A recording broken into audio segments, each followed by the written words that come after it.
All good.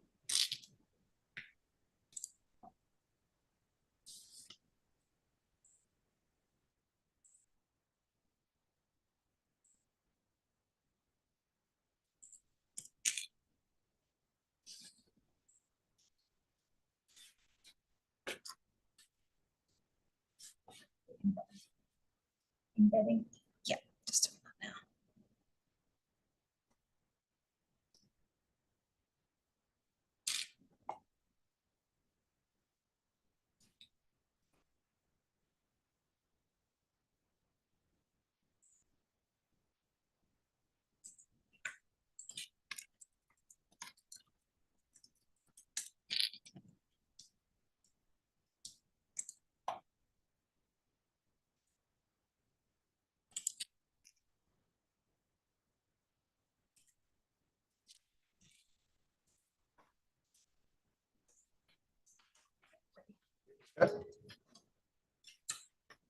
Well, good morning, everyone, and welcome to the Regional Development Assessment Panel meeting of the 1st October 2024.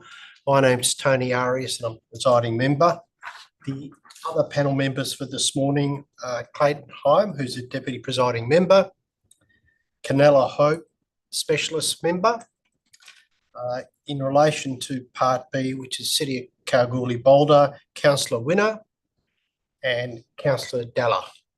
We also have from the RDAP Secretariat, Tristan Parker, who's the Minute Secretary, and Ashley Kelly, Governance. We have a number of applicant submitters in attendance, and we have local government officers also in attendance. So with that, I will formally declare the meeting open at 9:34. I acknowledge we are hosting this meeting on the traditional land of the Whadjuk people of the Noongar Nation. We acknowledge the Aboriginal people as the traditional custodians of Western Australia and pay respects to elders past and present and the ongoing connection between people, land, waters and community. The meeting will be run in accordance with RDAP standing orders. The meeting is being recorded and live streamed in accordance with the regulations, and members are able to refer to technical devices to assist them in considering the information. Item 2, apologies, we have Neil. Item 3, members on leave of absence, we have Neil. Item 4, noting of minutes, just for information, previous meeting minutes are on the RDAP website. So we move to Part B, which is City of Kalgoorlie-Boulder. The first item is declarations of due consideration. Members, can I ask you to declare that you've duly considered the information in Part B of the agenda and Part B related information? Do that by raising your hand. All duly declared, thank you. Item 2, disclosures of interest. Members, is anyone needing to make a disclosure of interest? Just a reminder in relation to local government members, if an item's been to a council meeting, it is necessary under standing orders to make a declaration. Not necessary, Councillor Winner? Councillor Dalla? All right. So I take it that the item went to a council meeting, you both participated in the meeting? That is correct, yes. Are you able to declare that you are able to consider this matter objectively and you're not bound by the council decision? That is correct. Correct. Okay, well, that's duly declared. I'll get the RDAP Secretariat to send you the form so you can formally declare that as well. Thank you. Item 3, Form 1 application. We do have item 3.1, lot 300, Gatacre Drive, Somerville. It's a 4-storey hotel development. We have 2 presenters for this item. The first presenter is Matthew Kane. I have agreed to extend the presentation time to 5 minutes for Matthew. Matthew, Over to you.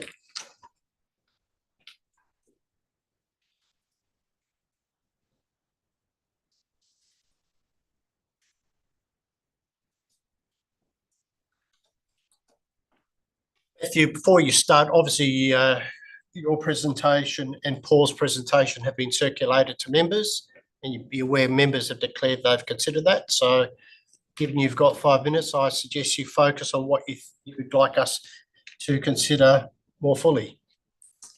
Thank you, Presiding Member. Yes, noted. Good morning. Matthew Kane from Planning Solutions. We act on behalf of the landowner and proponent of the proposed development. As noted, Presiding Member, received the application, and Mr. Gantos will also make some comments on the condition modifications, so I'll keep my comments to these matters. Firstly, very pleased to receive a recommendation for conditional approval from the City of Kalgoorlie-Boulder. I thank the officers for their early engagement this year with us, and also for their support for the development. Whilst we acknowledge the recommendation, we do ask for several condition modifications. I'll talk to each of these briefly. Regarding condition 4, and as set out in my notes, 4A, nothing within the planning framework requiring bus parking bays be provided. They wouldn't be easily accommodated within the site without significant design amendments to access the parking, and the front access arrangement has already been accommodated to allow for a bus to enter into the site at the one-way entry, drop off and pick up if this is required by future operations. Condition 4B, there's a landscape plan submitted with the application. Condition 5 already requires a detailed plan, so again it's onerous to require development plan to be amended for this. Condition 4C, city's reviewed the design of the proposed parking area and service bays and is satisfied that adequate and safe provision of access will be provided. That's a direct quote from the RDAP. There isn't any other comment on manoeuvring, so there's no concern in our view. And condition 4B, should we the DAP endorse deletion of condition 8, should then be removed. In regards to condition 8 and 16, request DAP delete both of these conditions. I note that you've received further technical detail in support of this from Mr. Gantos, and he'll talk to that. I briefly just note the following points and requests for the condition deletion.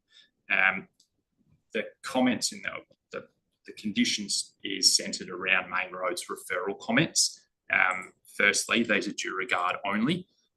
Secondly, there's no detailed consideration or interrogation of the required additional information in the RDAP, which is required by condition 8, which really should have been provided by the city's officers in consideration of the TIA that was already submitted to the city. The development doesn't propose direct access to Great Eastern Highway, which is the main road's access point. It's to Gattaca Drive, which is the city's local road. Given that, and given that the comments don't appear to have really analysed or taken into account what's been provided in referral comments, it seems unreasonable to request this. Thorough traffic analysis was conducted, and provided to the city through lodgement of the TIA in the development application. That TIA is in accordance with the WAPC. In relation to condition 16, again, it appears dependent on main roads approval, but we're not talking about a road that's under the authority of main roads. We're talking about a city road. So requiring the condition in the event that it doesn't support access seems unreasonable and improper. And the condition itself, if it was applied, potentially could significantly alter the proposal and again amend the development. In regards to condition 17, relating to footpaths, there is an existing footpath that runs along Great Eastern Highway to the east of the site, is partially located within the development lot boundaries. I'm not sure the specifics of how it's come to be in private land, but it's there. We're not proposing to alter it, so there's no need to change it. It's shown on the plans. And with regards to the new footpath, the RDAP doesn't give any explanation or reasoning for this, only a reference again through the main roads comments that it should be retained. There's already a footpath on the northern side of Gattaca Drive. Given the location of the site and the type of development, and that it's going to be widely used by private vehicle, it's not considered necessary or a required application of the condition that the developer should be required to address and fund in the city's land. The proposed development is consistent with the planning framework. There's one variation really to bike parking. Otherwise, the build form and development is consistent with the city's planning framework.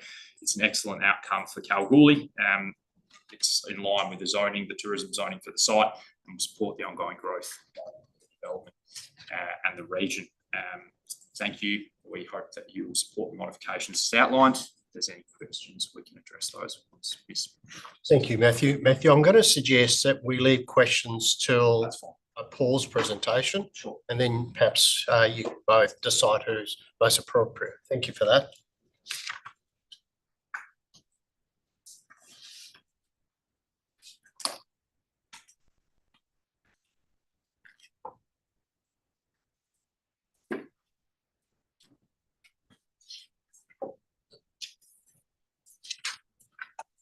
Morning, presiding member, panel members and officers. My name is Paul Gantis. I'm the Managing Director of RDAP Transport Consultants. RDAP was engaged to provide traffic engineering services for this project, and we prepared a transport impact assessment in May 2024. This included an extensive analysis of traffic, access, parking and road safety. Based on our technical assessments, we support the RAR recommendation for approval. However, we respectfully request that conditions 8 and 16, which require further traffic analysis and reporting, be removed. We have prepared a supplementary technical note which addresses conditions 8 and 16. This technical note has been submitted to the panel to help inform the decision-making process. Condition 8 makes reference to factoring up of traffic volumes in our technical assessment. This is a common practice that is undertaken for every traffic assessment. Regardless of which volumes we use as a starting point, we always factor up the base traffic to allow for growth 10 years into the future. We have analysed the traffic impact of the development in a fair and consistent manner. We have factored up traffic volumes for the forecast year of 2036. We then analysed the intersection with and without the development traffic, with no other parameters changed. The analysis demonstrated that average delays increased by only 0.4 seconds in the AM peak hour and 1.1 seconds in the PM peak hour.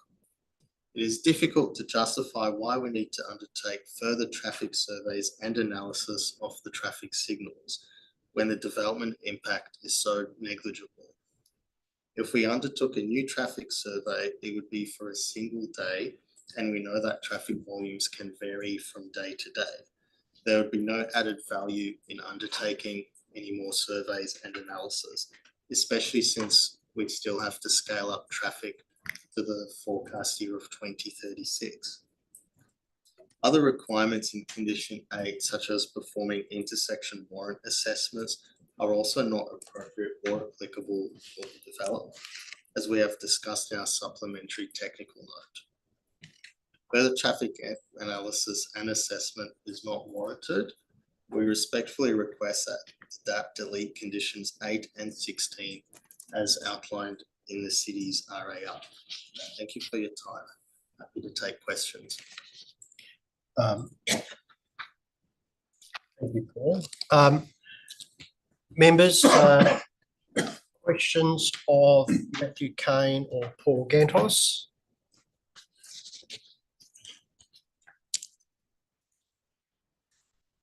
Nella? Good morning, and thank you both for your presentations. I'm clear across the changes to the conditions that are requested, but I was interested, Matthew, if you've got any more commentary to make just around the design and the presentation of the development, particularly in context of the height. Thank you. Maybe clarify, so I'm just curious as to what further info you might have or be asking for in terms of height of development. at 4 stories is compliant, sits under the allowable building height. So it sits within what's contemplated and desired for the area. Was there a specific question in relation to building height and design? No, I was just interested to hear a bit more of a summary around the design ethos, I suppose. Clearly the site is tourist development and yes, falls within those parameters. There's residential opposite. In looking at some of the contextual characteristics, I suppose, of this area, I'm assuming that the design, the replication, the floor levels, the materials and the colours that have been selected and so forth, that's all been chosen to fit within that context. It's a question that I'll ask the city as well. There's just not a lot of comment, I suppose, within the RAR, particularly in context of SPP 7.0 and design the built environment. I suppose I'm just looking for a bit more reassurance, that the design is going to be suited within the context. Thank you. Thank you for the clarification. So I suppose that in terms of the design and in considering the surrounding area, one of the things that's taken into account is you've got, as you say, the northern side, you've got single residential, predominantly sort of single story. Then to the west, you've got the sort of the depot industrial kind of component, and to the south, the workforce accommodation. In terms of the design, in terms of the positioning and location of height and built form at the street, we've got a single story interface that's set back, that's incorporating existing landscaping plus additional landscaping.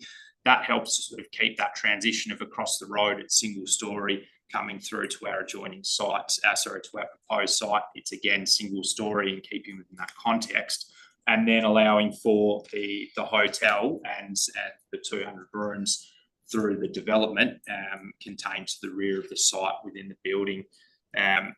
In terms of the position and location, it's all well beyond setback requirements, the city's scheme and framework. And in doing that, we've acknowledged and sort of respect that there's a balance between what's proposed on a large site that has a variety of different contextual developments and characteristics around it.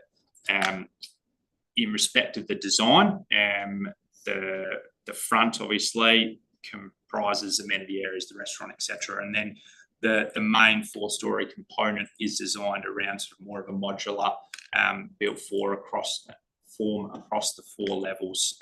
And that's obviously a design consideration that relates back to operational requirements for the client. But otherwise, we consider that it sits within sort of a mixed area rather than a solely residential or solely commercial or industrial precinct. It is very mixed in this space, but the tourism zoning that applies to it aligns with what's proposed, and the development is designed in context with that area. Thank you. No, that's useful. I don't have any more questions, presiding member. Thank you. Thank you. Yes, through the chair. It's probably directed at Paul more. I'm curious as to the requirements of main roads and whether or not they have gone beyond their remit in terms of some of their requirements. It seems to me you've satisfied one of the requirements, there's no access to Crescent Highway. But what influence should they have beyond that? Yeah, I suppose that's a good question. I think there could be differing views on it, but my view is that the vehicle access is via a local government road, and it's a relatively quiet road, not too busy. And I guess it comes back down to the local government's engineering department to make comments that are relevant to them, because they have that local knowledge and that's just how it works with the road hierarchy, that based on my previous local government experience with the people that are working in local government, they know if residents have reported any concerns for any specific intersections or roads. So they're probably best placed to have that local knowledge. Whereas main roads is more, their jurisdiction is the state road network and traffic signals, signalised intersections. So we have done a detailed analysis of the traffic lights, and when we do this analysis, the important thing is that you are consistent with and without the development traffic. So whichever base traffic volumes you're using, we don't try to tweak the volumes or change the intersection parameters. We just keep it exactly the same, and we just add our intersection traffic to just show the net impact, which is negligible. So we feel some of those comments are, probably not warranted in my view, and that's why we've flagged those conditions to our client, and our advice was that they're quite just open-ended, and to be honest, it's just going to be redundant work because we know that the impact's negligible, and doing more surveys and more analysis, it's just going to show the same result. And I actually think, I can only speculate, but I think probably Main Roads knows that. It's not the first time we've been asked to do extra analysis where people have said, oh, we know it's going to be okay. So then the question is, well, why is the extra analysis needed? Okay, thank you. Can I just add, just very briefly, just to your comment, and as you noted, it's not a main roads, but there's no proposed access to a main roads managed road. But I agree, and I don't like to say it, but I think the comments come as an overstep. They were significantly beyond the statutory period for referral time, and it didn't really give us then the opportunity to thoroughly interrogate the comments and have that discussion in more detail with the city, which may have then led to enough information being provided to them to address this and go, no, yes, we agree with you, it's not warranted. So I do see it as an overstep of what should be required, and that's why I noted that they're a due regard only. Okay. Probably a question for Matthew. Matthew, clarification. The shortfall of car parking is what? I must admit, part of the RA says it complies, but it clearly doesn't. What's your estimate of shortfall? There is no shortfall. There is no shortfall? No. So maybe it's not entirely clear. I think it may have been covered a bit more in the city's council OCM report, possibly from memory. The requirement's 1 bay per 4 rooms, which is 50 bays. Obviously, we have more than that for visitors. We've got a mix of visitor parking because there'll be people coming to and from the site, guest parking and staff parking. So there is no shortfall. The only element, as I understand it from the RDAP, is that is not fine. Okay, well, perhaps the city officers can clarify that when we get to their question. The other question I had was around access for buses and your concern with the proposed condition. In your response, you do say that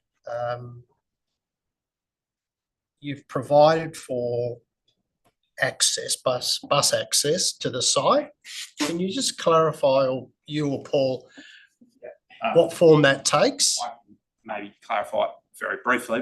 Mr. Gandalf might be able to talk to further. So in the traffic impact statement, swept paths, they were designed, the access at the front of the site, the first crossover as you're coming into the site is one way only and allows for a 12.5 metre up to 12.5 metre vehicle to enter with the design left in. It's one way only.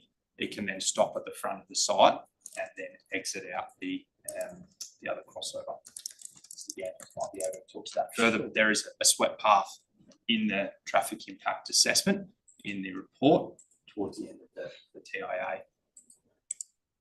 Okay, so I'm just looking at the site plan, and so where would the buses actually stand at the front of the development, and this is hypothetical because it's obviously if a bus was to enter or if it was required through future operation, but it has been designed that the bus would turn into the site, pull up at the front, be able to get on, get off if required, and then it would exit the site. So does that prevent circulation within? It's only then circulation, and there's only 5 visitor bays at the front of the site there that may be impacted for a very short period of time. It's not like we're having buses coming in and out. Given the area, it's highly likely that people are using public vehicles. So the bus movements are independent from the car park. So that the buses come in from a separate crossover. As Matthew mentioned, they park in front of the site in a circulation roadway, and then they come back out. But most of the car parking is not related to that bus movement. It's only, I think it was 5 visitor or they look like taxi or pickup drop-off style bays because it's parallel parking. Out of 137 parking spaces, it's only 5 that are accessed from that roadway. So the vast majority of parking spaces, people can come in and out of those regardless of what the bus is doing on the site. If hypothetically there was a bus stop to the front of the site to drop someone off, pick someone up, the second crossover along is full movement. So someone can then go, no worries, I can't go in that first site. I can come into the second crossover, enter. If they're a visitor, there's access to visitor parking. Yes. I guess the point I'm making is that it is a major development. It's a significant hotel, and it wouldn't be uncommon for a hotel of this size to have a designated bus area, because you could imagine that there would be buses dropping people off. I'm just wondering, and it's a question for the city's officers as well, whether the circulation is adequate based on if you do get buses, whether in fact it stops people from manoeuvring. I take your point, they can use the other access, but once you're in, you're in. Sure. If you were in there, the bus might be there for a couple of minutes potentially, depending on, but it's not going to be a significant inconvenience to only 5 bays. If there was a bus, as I said, at the front of the site, then there's additional access that's that bus access. In your submission, you do say it would make it very difficult to design some bus bays or a bus bay. Can you sort of elaborate on that? Turnaround and location. So I think it's somewhat intertwined with condition 16, which talks about the viability of the eastern crossover, which is the one-way entry, and then the ability for a bus then, if it was not there, to then have to come into the side off the single crossover of the west. And Mr. Gaps talked to the manoeuvrability aspect. My understanding is in condition 8 and 16, they asked for extra analysis of that southern or eastern crossover. So, and then they said it might not be viable, and then you would have to close it and design a turnaround facility for the bus. So what we have in the current proposal is the bus comes in from that southern crossover, and then it goes in one-way flow. It stops in front of the building, and then it comes out from the northern crossover. So if they wanted to close that southern or eastern crossover, then the bus would have to come in and out of the same driveway. And then the RAR said in that instance, you'd have to design a space for the bus to turn around at the end of that roadway. Paul, just to clarify, the RAR talks about eastern access. Yeah, eastern, southern, eastern. So we're talking about the buses come in on the eastern. Yes. And go out the from western. And then they were saying to check the viability of the eastern access. So in the event that isn't approved by whoever, Main Roads or the local government, then the bus will have to come in and out from the western access, and then that wouldn't work in the current design. Like you would have to then have a turnaround space. But we've analysed the eastern crossover and it's perfectly fine. There's no issue with it. So my understanding, this reference about the buses and impacting the building design is more if the eastern crossover was removed. It's not just a simple matter of, okay, now let the bus turn around. It actually impacts on the layout, because then you need like quite a large space for a 12.5-meter bus to turn around. And it's not really efficient. I think the way that it's been designed to have two crossovers, it's more logical for bus movements, because they just come in from one and then they come out from the other crossover. Just as a follow-up question, I guess it's theoretically possible that because this is reasonably close to the airport, that as a tourist hotel, there could be a bus arriving to pick up tourists to take them on a tour of Kalgoorlie or whatever. That bus would wait for some time while it loads people going on such a tour. Is it possible then to double up those 5 visitor bays as a bus bay for that purpose? Yeah, if those bays were vacant, a bus can park in them if it wanted to. Vacant for But no one else would be using that driveway. It's just a drive. There's nothing there. There's no reason for cars to need to use that driveway. It actually doesn't make sense if you're driving your car to park in the car park. If you go into that driveway, then you're just driving slower, and then you have to turn left inside the site to go to the car park. So you would just turn from the western crossover, because that's actually the logical crossover to turn into if you're going to the main car park. And we could have signposts. signage or something to help guide that. We can just say main car park entry, next driveway. And yeah, I think once people find it the first time, they'll know the correct driveway. The design of the hotel is predicated on 2 access points. In condition 17, it almost suggests that eastern access may not be supported now, and it's a question for the officers. Sorry? 16, sorry. Yeah. Is there any question that access won't be approved? Oh, well, I think it's the development application process for getting an access approved from a planning perspective.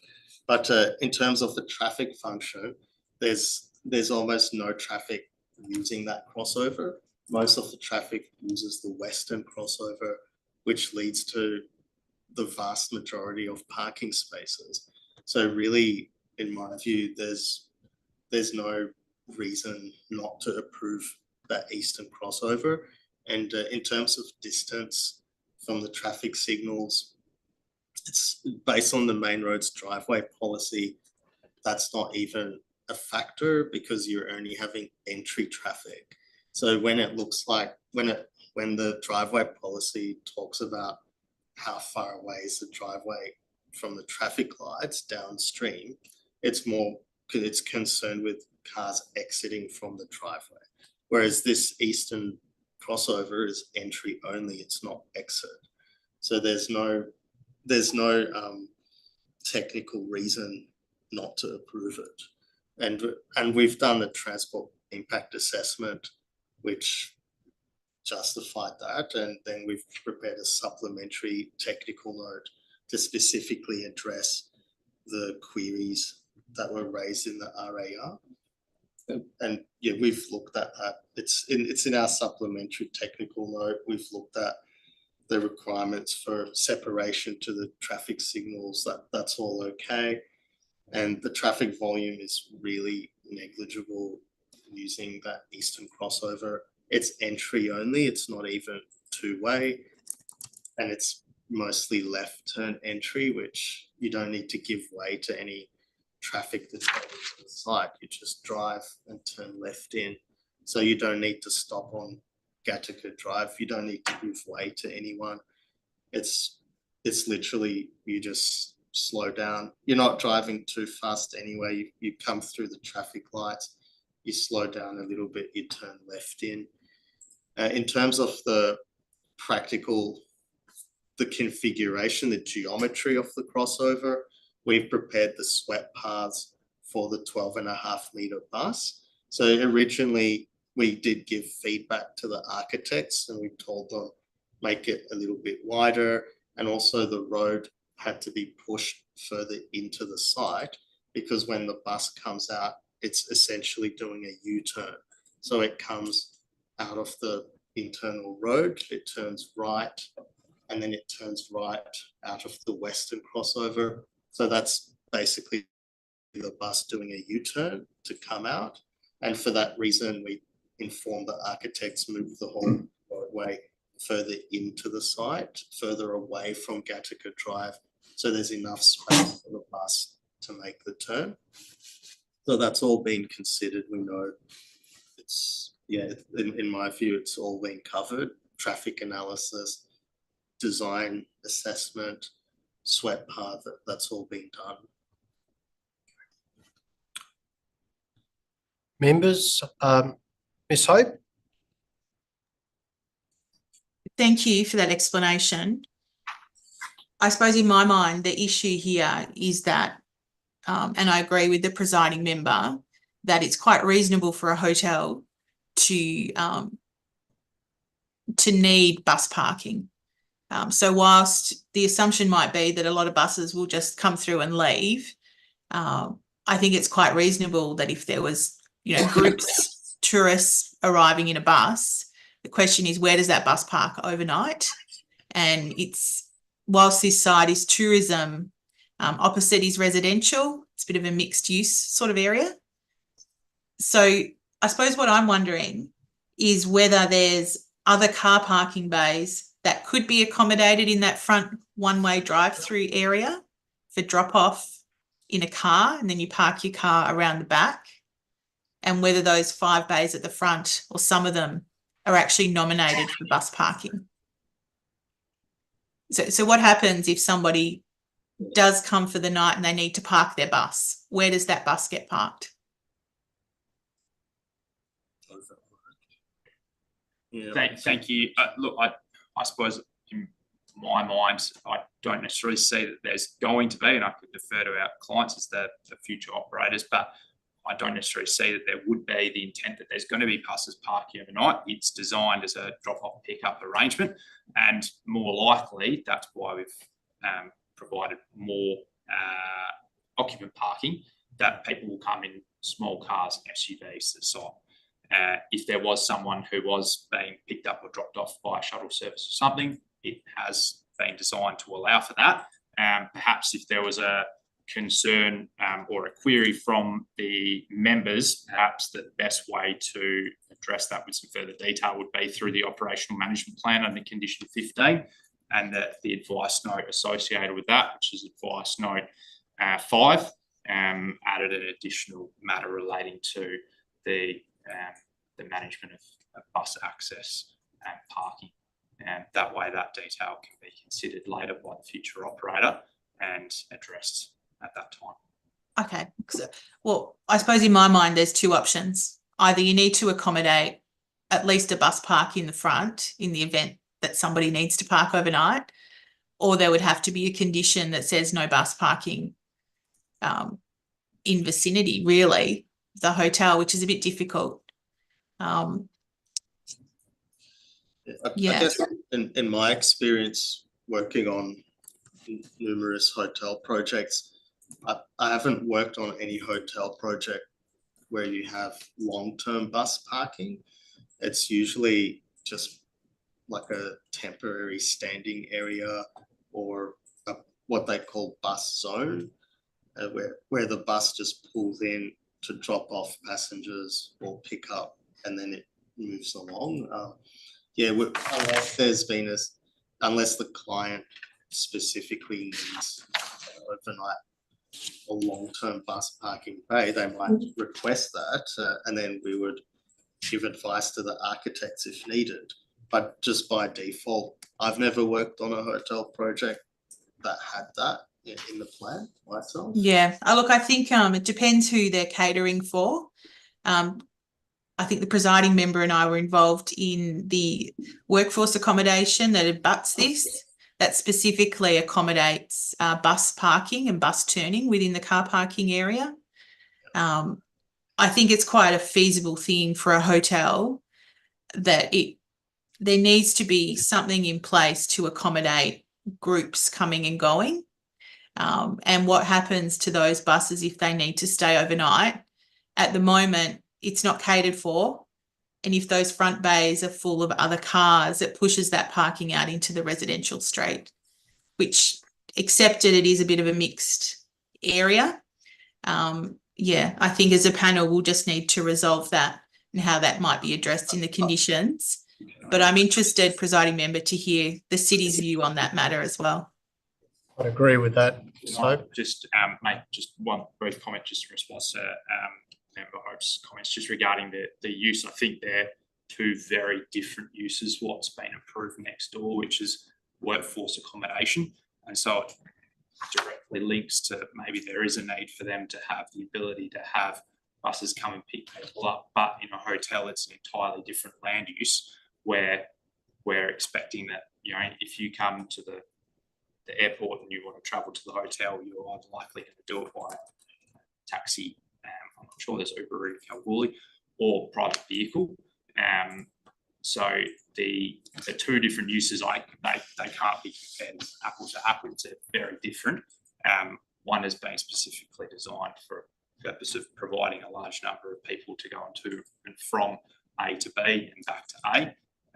The hotel is entirely different and operates in a different manner. So being designed in a different way for that purpose. Look, I take your point. This panel has dealt with a number of different types of accommodation facilities in Kalgoorlie, and it's been made very clear the shortage of accommodation in Kalgoorlie to cater for a whole lot of people that need to be in Kalgoorlie overnight or for extended periods. I think, though, any hotel catering to tourists also needs to cater to tour groups. I think my comments stand, presiding member, that there's a matter to be dealt with there about having that option and how that's accommodated. But interested to hear as well from the city on that. Thank you. Councillor Winner, Councillor Dalla, did you have any questions? Nothing from myself. My question was already answered in relation to the bus parking. Thank you. Okay, thank you. Councillor Dalla? Nothing at this stage. I still have concerns regarding the bus parking that I'd happy to hear from city officers about as well, as I see that the reception sits in that thoroughfare that they're classifying as bus parking. So I'll be interested to see what they have to overcome that. Thank you. I have one further question around condition 17. Matthew, you indicated opposition to condition 17. If the footpath's there and you propose to maintain it, is there a problem with the condition? So there's two parts to the condition, because there's maintenance of the existing pathway, which and if you've seen it, it's not in a good condition, but I'm not sure why it's in private lands. That could be a question for the city's officers. The second part is the new footpath linking the existing site. There's a footpath directly opposite. It was sort of, as we've sort of discussed around bus parking access. I expect that the large majority of people are accessing the site via vehicle. We're not talking about a hotel that's 500 metres from the town centre. It's 4 kilometres away. The chance of someone using pedestrian access as a means of travel seems unlikely. Extending the footpath to connect it to the site, if the city saw fit, then that's the city's land and should be a small infrastructure project for the city in support of tourism zone land. So there's no need, in my view, for the condition. The intent of the hotel is not simply to attract tourists. I think in the submission talks about engaging the community, because obviously there's a restaurant as part of that.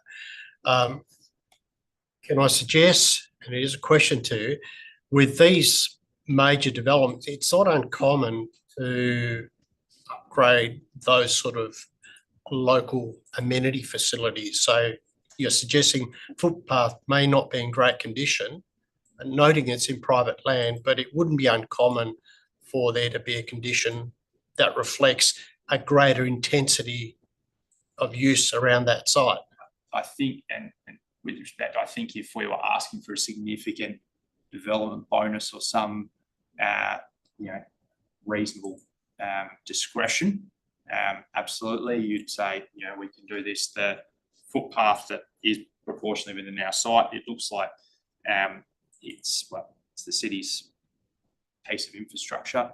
It's not unreasonable for the city to upgrade that. And then the section to the north, I think what we had necessarily discussed with the client and mentioned to the city, but it's not addressed, is we might be agreeable to doing that, but at a 50-50 split of cost. It shouldn't solely be borne by our client. Okay. City's land. I have no further questions. Members, any final questions? If not, thank you, Matthew and Paul. Thank you. We move to city officers, and we've got Kevin Tang and Paul Lees. Kevin or Paul, did you want to make an overall comment about the application, or would you just prefer to respond to questions?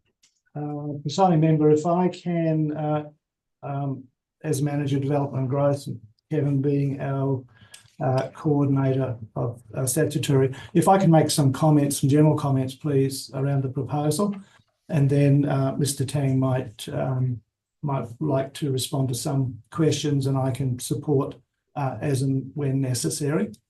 So, as you can see from the RA, city officers support the proposal, however, with a caveat on the need for certain matters to be resolved, including internal traffic circulation and impacts on the surrounding road network. My comment around the parking is, yes, it's considered to be a hotel, and the requirement is one parking bay per 4 units. I'll make some general comments around its location context, and then talk about Main Roads WA and their input into this and their concerns. So I've got up on my screen here as well the aerial photograph of the site. Effectively, obviously, Great Eastern Highway is a really important arterial road through the city, both going east and west. Gattaca Drive is the major access to the airport, so that intersection is important. And opposite the site is vacant land, in fact, 2 large lots of vacant land, which the city calls areas 1 and 2. The city did an expression of interest recently for that's future urban, so it allows for residential development and some associated commercial. And we see that as very much being an extension of the kind of residential development you have on the opposite side of Gattaca, with some higher density because of its location near the airport, as well as some supporting commercial development, which could in fact be on the corner of Gattaca Drive and the Great Eastern Highway.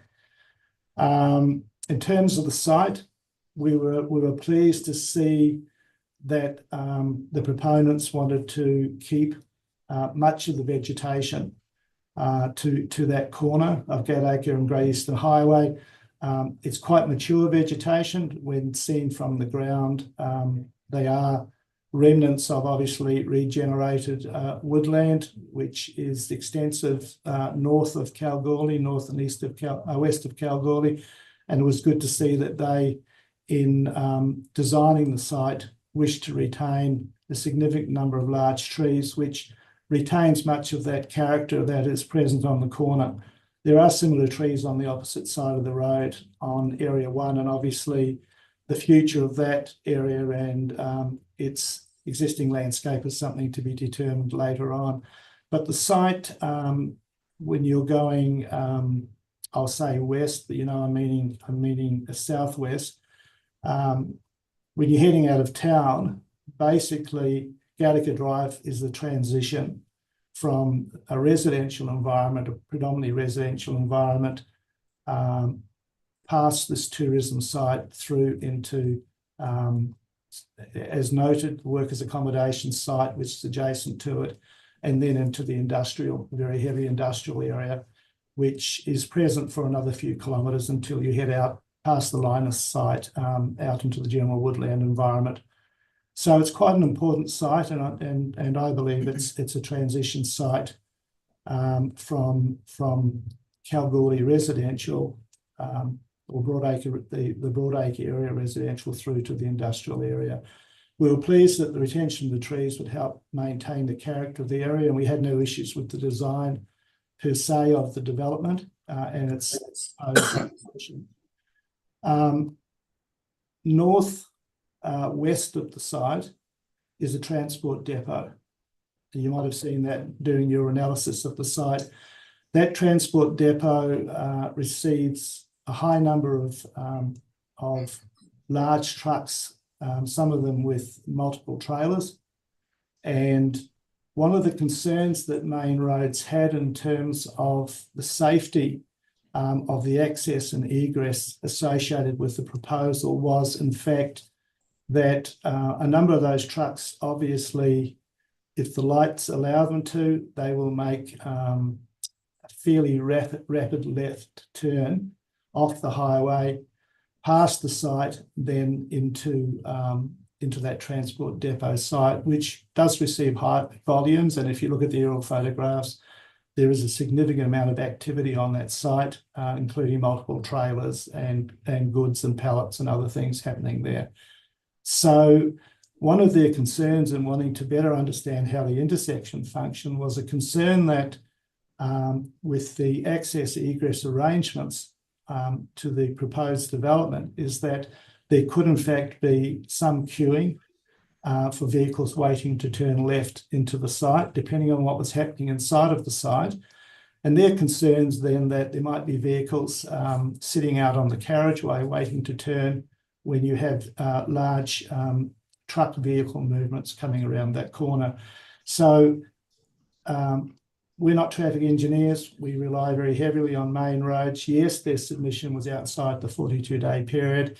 Yes, we would have liked to have seen some further engagement between the applicant's traffic engineer and Main Roads in terms of further discussions around the function of that intersection and some further analysis to I suppose, convince Main Roads that everything was going to operate within a safe environment and meet the requirements for intersection performance.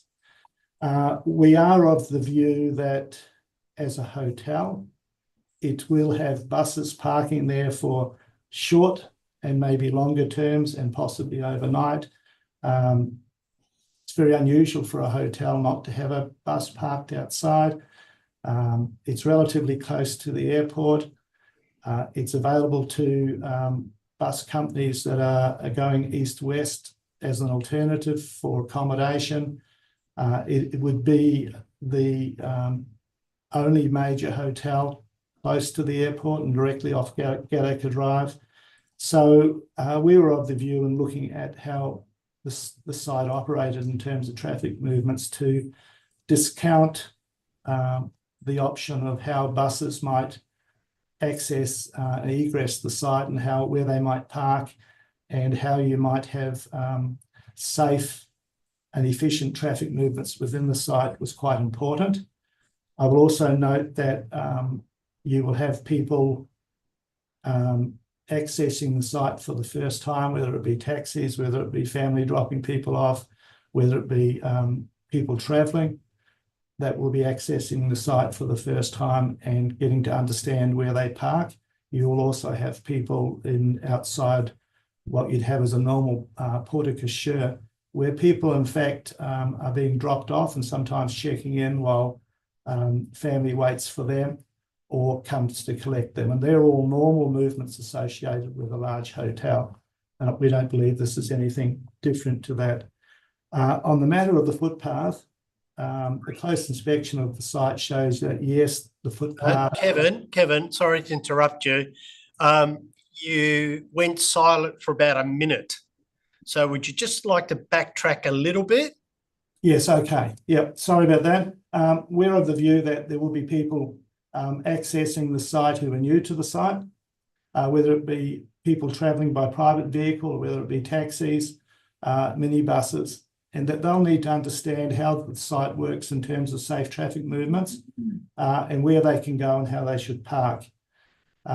In terms of the footpath to the frontage of the site, it's asphaltic concrete. It is in poor condition.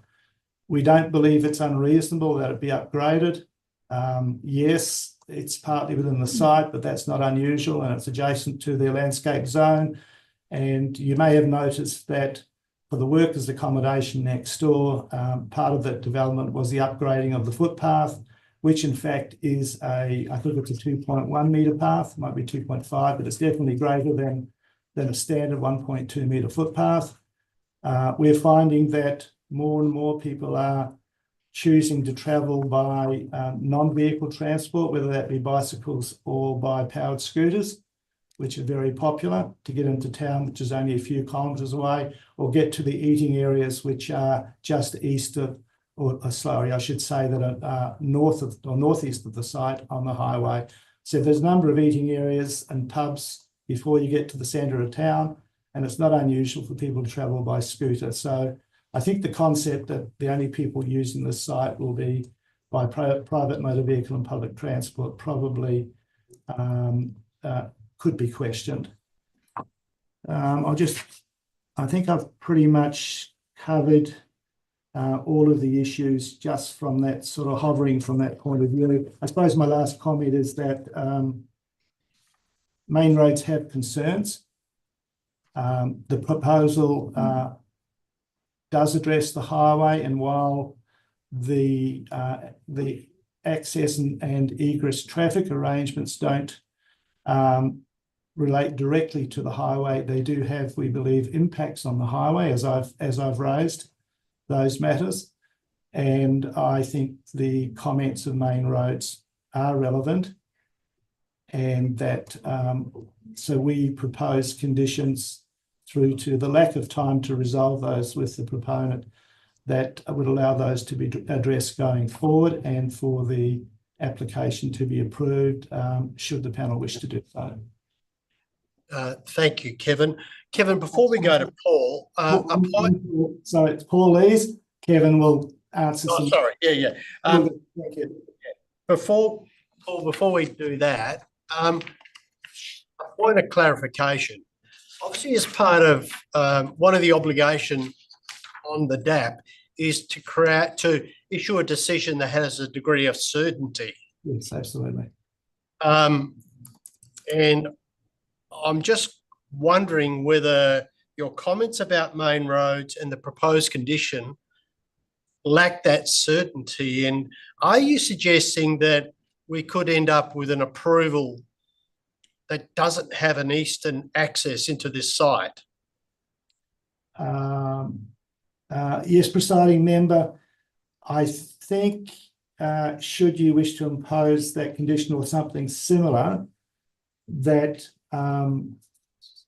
it could be a matter placed upon the proponent in negotiating with main roads a slightly different traffic arrangement, which would demonstrate that, in fact, now obviously, I think we're calling it the western access. Obviously, that removes some of the issues around its proximity to the intersection with the highway. We believe there's space there to, in fact, make that work as solely as a two-way access, and we also believe that there's the capacity within the site, within that non-developed area, to address bus movements and turning if required. But we don't believe that it substantially changes the form of the development. It just tweaks some of those access arrangements going forward. And the condition could be written in a way that that after negotiation with Main Roads, they resubmit a plan to the city for the city's approval. That is I suppose an outcome of a negotiated agreement on that matter. Okay. Thank you for that clarification, Paul. I'm now going to ask panel members for question. Mr. Hyam has a question. Just thank you. As a follow-up to that, Paul, when we're talking about condition 16, and I believe the way it is currently framed, it is uncertain, or there's a degree of uncertainty around that. But it also doesn't satisfy another arm or leg of the valid condition, in that it's requiring a third-party approval. So I'm not quite sure how you get around that as well. So can you perhaps comment around that? Yes. Obviously, the timing of the submission did cause significant issues for us in wrapping up a suite of conditions to get it to the DAP for the consideration within time. It's interesting, the BHP workforce proposal, which has access slightly further down the highway. There were similar conditions raised, issues raised by Main Roads. That matter was delayed with the approval of BHP. It never came to the DAP because due to the nickel price issues, the proposal was withdrawn, but you would have seen it. And the matters, they in fact undertook some further video analysis, and the matters were resolved convincingly for Main Roads WA. One of the ways to do it would be, and I don't disagree with the premise of your question, one of the ways to do it could be for the matter to come back to the city to approve and taking out a third party, as it were, but we would use Main Roads or even have a peer review the information provided to be satisfied that the intersection works safely as an approval for that final condition.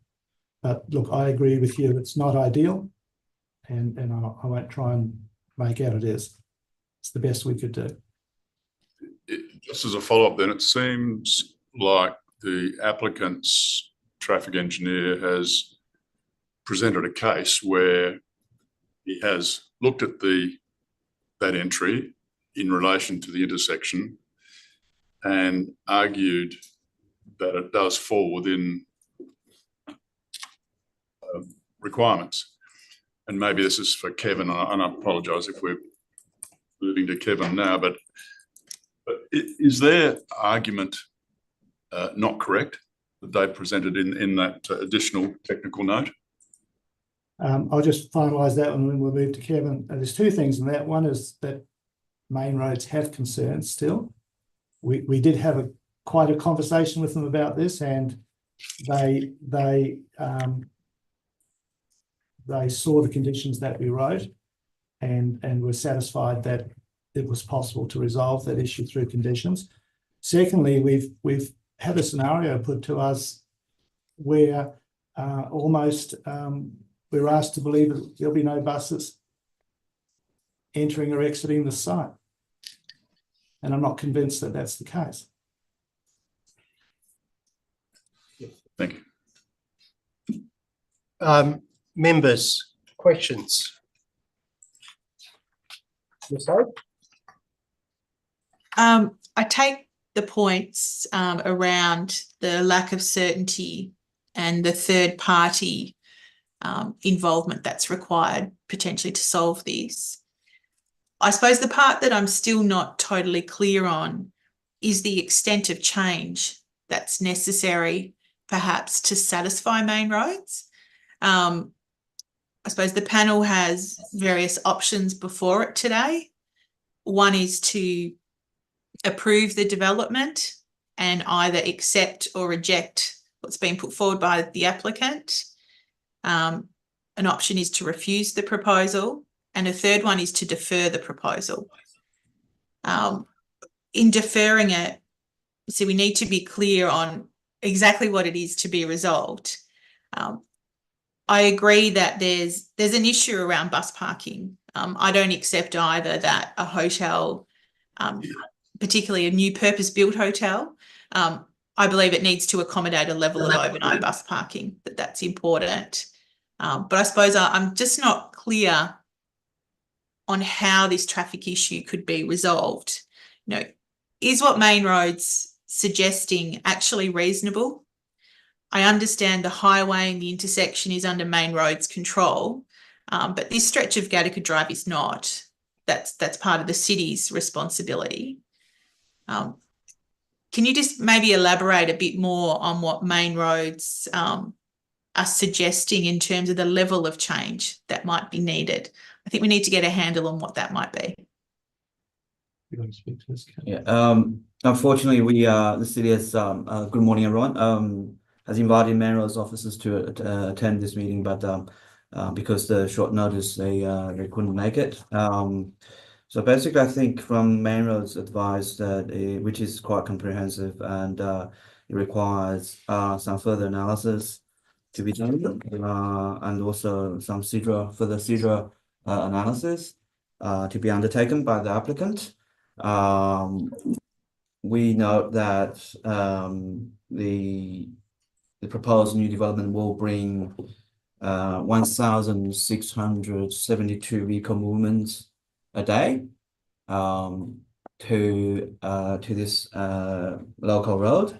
That includes also 108 vehicle movements during the morning peak hour period and 122 vehicle movements during the afternoon peak hour. So it's quite a significant increase to a reasonably quiet street. So for that purpose, we think that the Main Roads conditions requested conditions are appropriate. So we do not support the requested deletion unless agreed by Main Roads. In relation to condition 16, I think it can be sort of worded in such a way that it can be sort of say, for example, the eastern crossover can be shall be amended prior to the issuing of building permit on advice of Main Roads WA to the satisfaction of the city. In that way, it's not dependent on the third party, so it's to the satisfaction of the city, but we still need to seek advice with respect to that condition.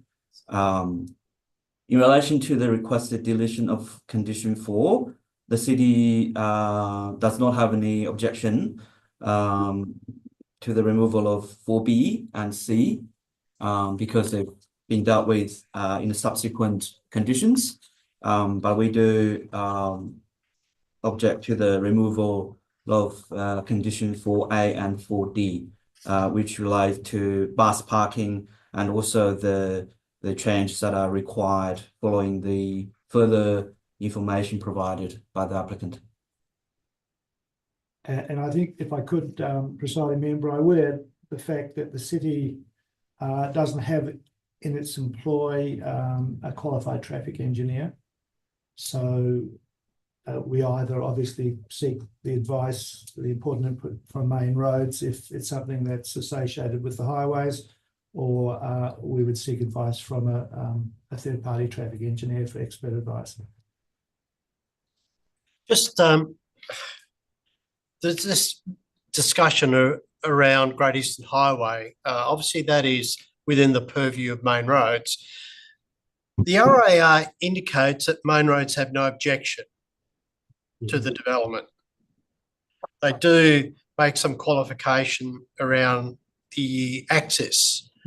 Now, I just wonder, with developments like this, in the past, what RDAP has done is impose a condition that requires the access to be designed to the city's satisfaction or the local government satisfaction on advice from main roads, which removes a requirement for third-party approval, but it is probably appropriate for main roads to have a position. But in suggesting something like that, as I said earlier, we need to ensure we have a degree of certainty that what we're putting forward in the city's view is appropriate.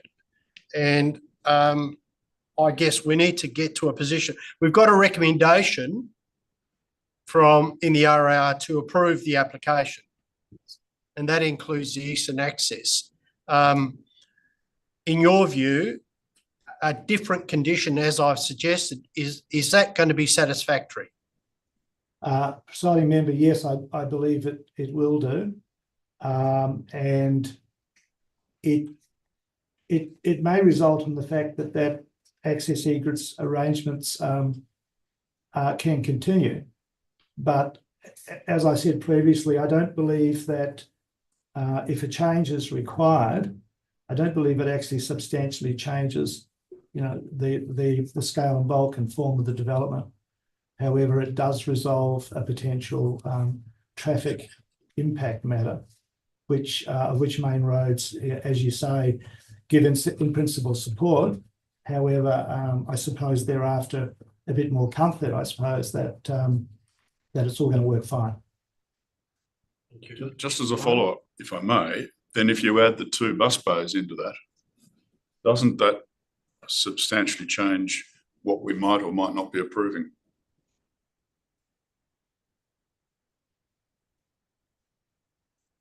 You through the presiding member, I don't think the vehicle parking bays that are proposed there are necessary. With appropriate signage, they could be to the west along that western wall of the development. That could be short-term parking. I think the issue then is if you could even shorten the distance between those 2 access egress points, and you could still have 1 or 2 bus bays there. So there are a number of outcomes. The key point, I think, is that the distance between the access egress arrangements actually works for the hotel and focuses on the hotel entry, and that however that traffic operates there, which does not seem to be fully resolved, that it operates in an efficient and safe way. Thank you. While I've got the floor, just a clarification on car parking spaces. The applicant's indicated there's no shortfall of car parking. Is that the view of the city officers as well? Yeah, I can confirm that is correct. So the parking bays are provided in compliance with the scheme requirements. The only non-compliant component is the bicycle parking, which can be, I think the scheme requires 30 spaces, but the proposal only includes 17 spaces. Yep. Okay. Thank you for the clarification. Councillor Winner, Councillor Della, did you have questions of the city officers?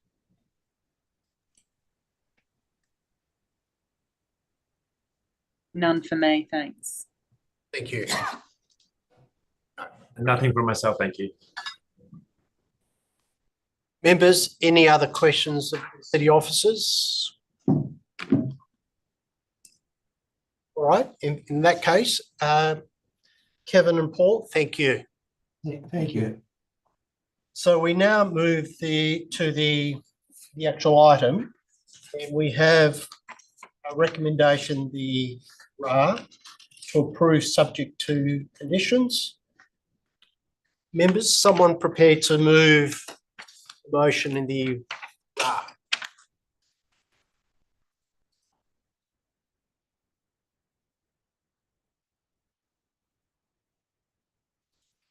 Councillor Della.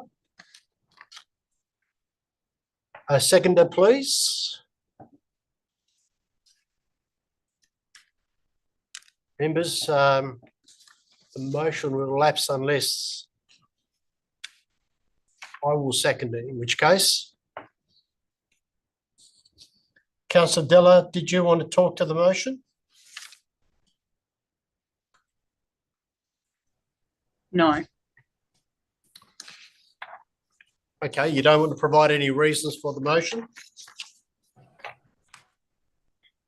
No, I'm happy to move it for discussion. That's fine. Thank you. Okay. As I indicate, I'm prepared to second the motion. My support for the motion in planning context, I think the proposal fits the zoning. It's consistent with the planning framework and the objectives of the tourism zone in the council scheme. I think from a locational perspective, it's an appropriate site, particularly given the surrounding uses.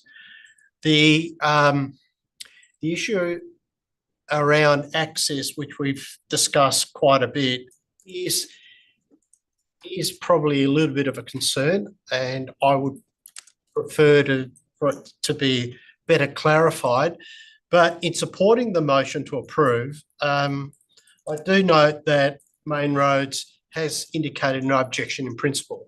It's then qualified that perhaps a bit more work is required to address the potential intersection and the access arrangements. Having said that, I think if there is a need to change the access arrangements into the site, I think the site can accommodate it. It's sufficiently large enough. And even though one of the objectives is to retain that sort of green space closer to the intersection, I think if required, we could address the access arrangement. Similarly, the discussion around bus bays, I think there needs to be a more formalised arrangement in terms of bus parking. I'm not so sure that overnight parking is required, but I think a fuller arrangement rather than simply a drop-off pickup, which might only take a few minutes, I don't think that's going to be an adequate arrangement for a hotel of this size. So I think there would be some need for formalised bus parking. And whether that's towards the front or can be accommodated around the back, that's a matter for the applicant. So on that basis, I'm prepared to move the motion. Second the motion. Oh, sorry, second the motion. Is anyone opposed to the motion? Ms. Hope? Thank you, presiding member. I've been umming and ahhing about which way to go on this. I agree with many of the comments that you've just made, presiding member. I think this proposal ticks a lot of boxes. However, in relation to this advice about access and also the bus parking, I just feel that it's too uncertain. And I'm not clear on the extent of change that's likely to be required and how reasonable that is relative to the development and the obligation on the developer as well. I also don't think it's up to us as a panel to try and guess or try and redesign these types of things into the development on the run here during the hearing, even though I've sort of been turning my mind to that. So for that reason, my position is that this decision should be deferred to enable that advice of main roads to be further investigated so that the panel can have that reassurance, the applicant can have that reassurance, and the city can have that as well. But also in combination with that issue of bus parking. I think there's a level of redesign that's required across the front of the site to try and balance all of these factors to achieve a workable, reasonable, certain outcome there. So my view is that the decision should be deferred. So Ms Hope, are you foreshadowing a motion or? Yes, I am. So are you going to be moving a motion? Yes, I may need some direction, but yes, I would like to move that motion that we defer the decision. Can I move that motion now? No, you can.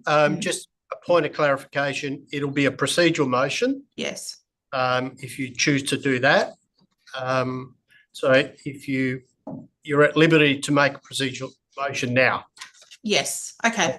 So on that basis, whilst I think there's a lot of merit to this proposal, and if this issue of access and bus parking was resolved, I would be supportive of this decision to be made now and approved. But without those two issues sorted out, yes, I'd like to move a procedural motion that the decision is deferred, I think, for a period of up to 60 days, which means between the applicant and the city and main roads, it could be resolved far quicker and come back to the panel quickly. But yes, procedural motion to defer the decision for 60 days. And I've typed some wording. Do you want me to share that? If you can, please.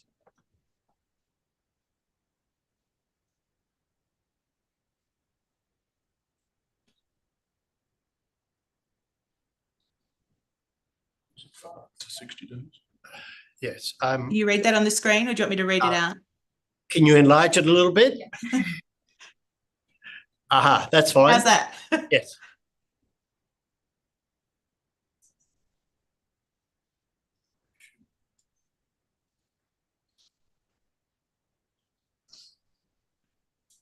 Is that clear?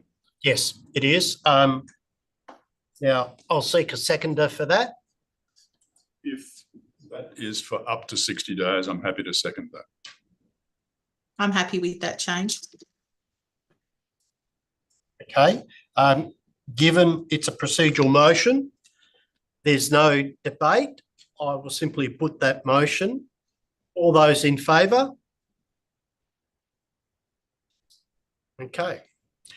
Opposed? Motion's carried.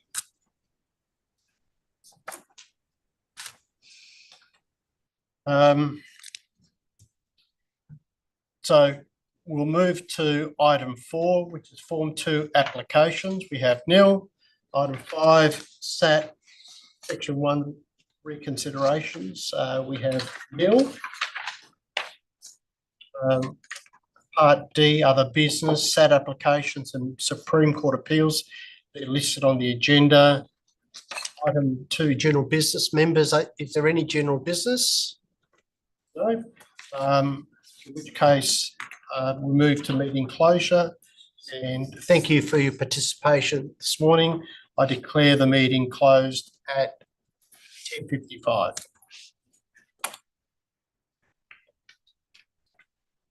Thank you. Thank you. Thank you. Thank you.